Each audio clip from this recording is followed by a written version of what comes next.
Voici 7 caractéristiques que vous devriez trouver chez votre futur conjoint. 1. Une personne sauvée. 1 Corinthiens 7, verset 39. Une femme est liée aussi longtemps que son mari est vivant, mais si le mari meurt, elle est libre de se marier à qui elle veut, seulement que ce soit dans le Seigneur. La Bible déclare clairement que c'est la volonté de Dieu qu'un couple s'unisse dans le Seigneur. 2 Corinthiens 6, versets 14 à 15. Ne vous mettez pas avec les infidèles sous un joug étranger. Car quel rapport y a-t-il entre la justice et l'iniquité?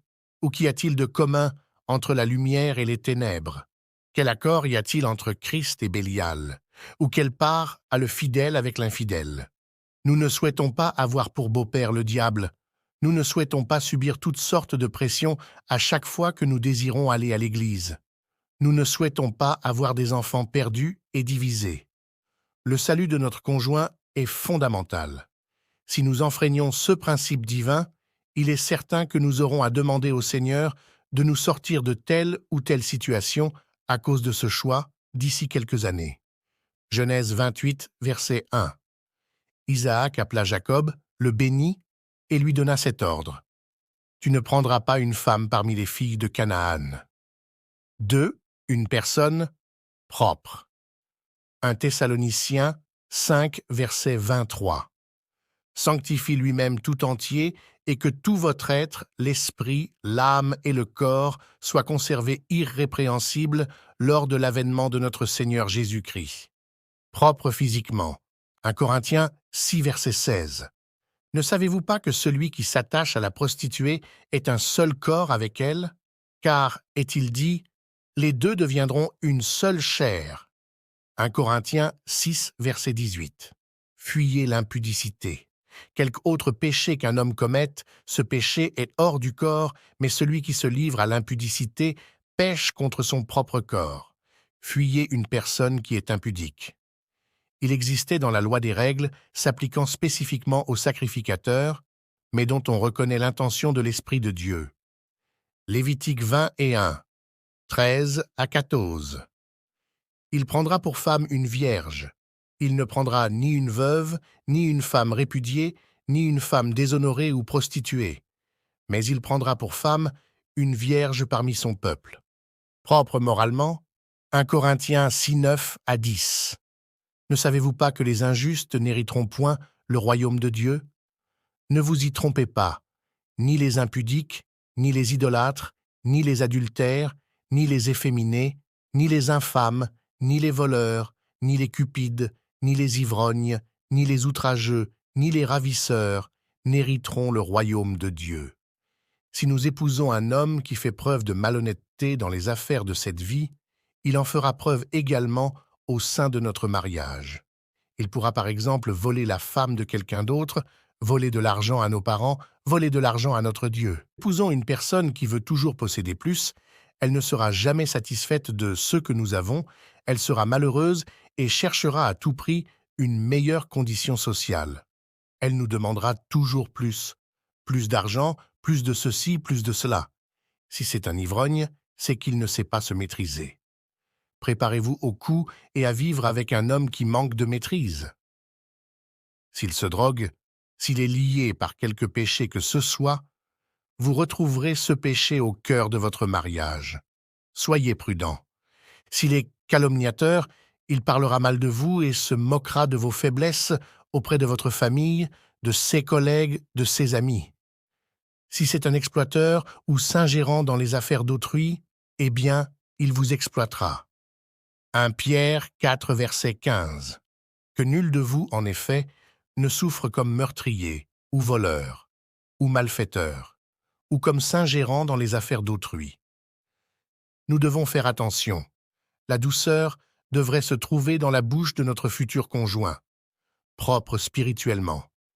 Nous devons chercher une personne selon le cœur de Dieu, avec un cœur pur. Ce n'est peut-être pas une personne qu'on remarquera tout de suite, mais elle a le cœur de David, un homme selon son cœur. Sachez que derrière de belles apparences spirituelles peuvent se cacher une indifférence profonde envers Dieu. Alors, creusez un peu et tenez compte des propos de son pasteur, de sa famille, de ses amis. Non pas pour faire une enquête, mais simplement pour mieux la connaître. 3. Une personne qui vous plaît physiquement. Par temps fois dans le Cantique des Cantiques, Salomon va dire à sa fiancée qu'elle est belle. Cantique des Cantiques 1:15-16. Que tu es belle, mon ami, que tu es belle. Tes yeux sont des colombes. Que tu es beau, mon bien-aimé, que tu es aimable. Notre lit, c'est la verdure. Certes, cette personne va changer au cours des années, mais si elle ne vous plaît pas aujourd'hui, n'imaginez pas qu'elle vous plaira demain. La beauté extérieure est importante, quelles que soient les prophéties que vous avez reçues de tel ou tel prophète. Il est important de voir notre futur conjoint sans maquillage et sans parure. Luc 11, verset 39. Mais le Seigneur lui dit, « Vous, pharisiens, vous nettoyez le dehors de la coupe et du plat, et à l'intérieur, vous êtes pleins de rapine et de méchanceté. » Derrière un costume apparemment coûteux peut se cacher une pauvreté extrême. Certains hommes empruntent la voiture d'un ami, et le maquillage peut cacher des choses que nous n'apprécierons pas du tout. 4. Une personne qui épouse votre vision pour la vie. En épousant cette personne, vous allez épouser sa vision. Joseph devait épouser la vision de Marie. Ce n'est pas qu'à la femme d'épouser la vision de son mari, c'est aussi à l'homme d'épouser la vision de sa femme. En fait, les visions doivent s'intégrer parfaitement pour former une nouvelle unité. Abraham eut du mal à comprendre le rôle de Sarah dans la vision qu'il avait reçue. Lorsque, plus tard, il eut enfin compris, il demanda à ceux qu'on trouve pour son fils Isaac une fille de son peuple. Genèse 24, 4-6. Mais d'aller dans mon pays et dans ma patrie prendre une femme pour mon fils Isaac. Le serviteur lui répondit, « Peut-être la femme ne voudra-t-elle pas me suivre dans ce pays-ci? Devrais-je mener ton fils dans le pays d'où tu es sorti ?»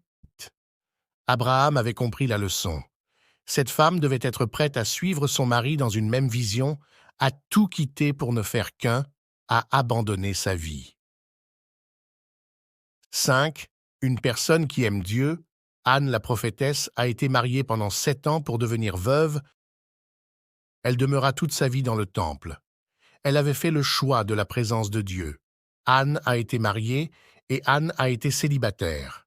Elle a préféré être célibataire. Le mariage peut faire en sorte que nous sommes partagés dans notre amour et notre service pour Dieu. Il faut donc faire attention. 1 Corinthiens 7, 29-35. Voici ce que je dis, frères, c'est que le temps est court, que désormais ceux qui ont des femmes soient comme n'en ayant pas, ceux qui pleurent comme ne pleurant pas, ceux qui se réjouissent comme ne se réjouissant pas, ceux qui achètent comme ne possédant pas, lire la suite. Si nous nous marions, choisissons une personne qui aime Dieu plus que toute autre chose. Cela sera une sécurité pour régler les soucis de la vie et évitera bien souvent les compromis et d'inutiles problèmes. 6. Une personne qui aime son corps, l'Église. La Sulamite a dit « Avez-vous vu celui que mon cœur aime ?» Elle a cherché son amoureux dans la ville, oui, mais elle l'a amené dans la chambre de sa mère, pas dans un hôtel étranger. Cantique des Cantiques 3, 2-4. Je me lèverai et je ferai le tour de la ville, dans les rues et sur les places. Je chercherai celui que mon cœur aime. Je l'ai cherché et je ne l'ai point trouvé. Les gardes qui font la ronde dans la ville m'ont rencontré. Avez-vous vu celui que mon cœur aime? Lire la suite. Si vous trouvez votre conjointe ailleurs, il est important d'aller ensemble dans une même église et de bâtir votre vie autour de l'église locale. Construisez votre vie sur l'église pour laquelle Christ est mort. Cherchez quelqu'un qui aime l'église locale. Psaume 26, verset 8. Éternel, j'aime le séjour de ta maison, le lieu où ta gloire habite. 7. Une personne qui épouse votre vision de la vie. Amos 3, 3. Deux hommes marchent-ils ensemble sans en être convenus? Allez-vous vivre pour le manger et le boire et se divertir? Jésus disait, Jean 4, 32. Mais il leur dit, j'ai à manger une nourriture que vous ne connaissez pas. Quelle sera la nourriture de votre couple? Qu'est-ce qui animera votre couple? Votre mari sera-t-il un passionné de voiture qui dépensera tout pour ses loisirs et sa voiture avant de dépenser pour sa famille? Comment gère-t-il son argent aujourd'hui? Votre femme passera-t-elle son temps avec sa maman au téléphone ou à dépenser dans les magasins tous les week-ends pendant que vous devrez vous occuper des enfants? Quel sera le rôle de votre épouse? Femme, quel est votre appel?